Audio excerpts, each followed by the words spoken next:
جی اس time ہمارے ساتھ ایمل ولی صاحب موجود ہیں، ان سے ہم بات کریں گے کہ وفاقی کابینہ کا جو اجلاس تھا اس میں بھی مسودہ جو پیش کیا گیا ہے اس مسودے کے بارے میں بھی بات کریں گے، اور اس کے بیچ میں جو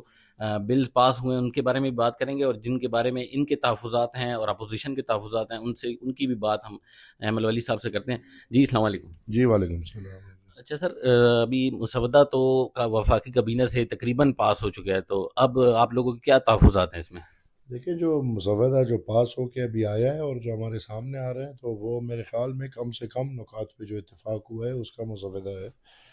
جس میں زیادہ تر چیزیں تو ہے نہیں۔ میرے خیال میں صرف دو نکات پہ اب اوبیسلی تفصیلی ان کے نکات ہیں، لیکن بنیادی طور پہ یہ جو دو باتیں ہیں،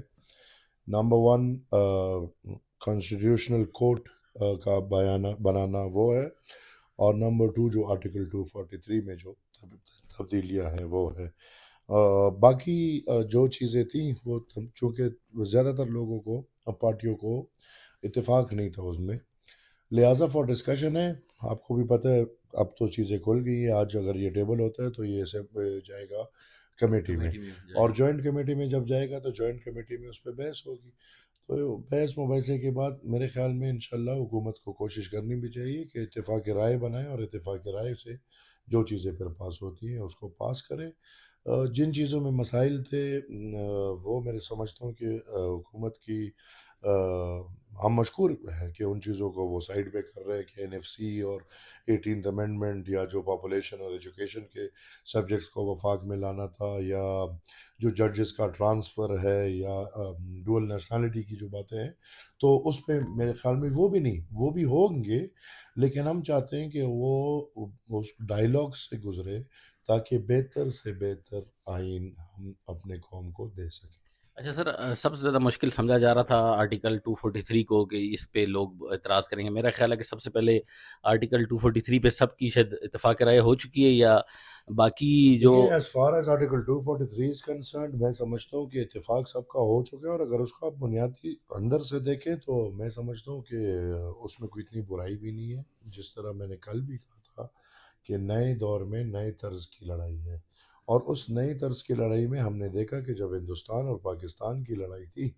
تو اس لڑائی میں ریاست کو جو کمزوریاں دکھی، ان کمزوریوں کو پر کرنے کے لیے یہ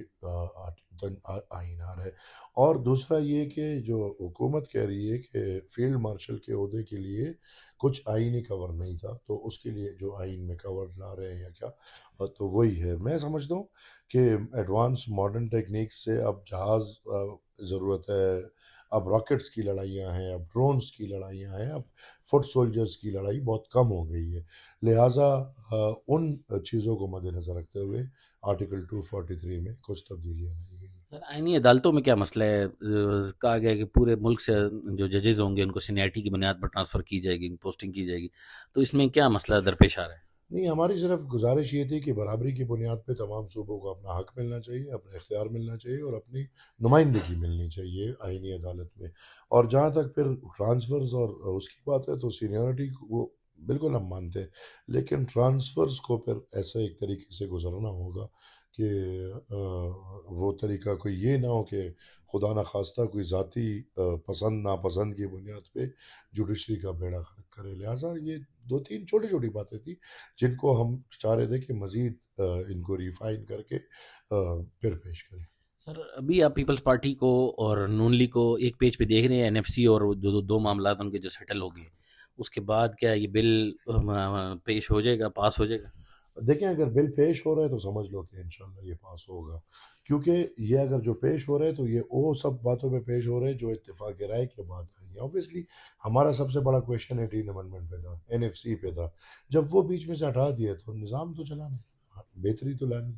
آئین میں بہتری لائی جائے گی، اور وقتاً فوقتاً میں سمجھتا ہوں کہ عوام کی بہتری کے لیے آئین میں بہتری ہونی چاہیے۔ تھینک یو سر، تھینک بہت یو۔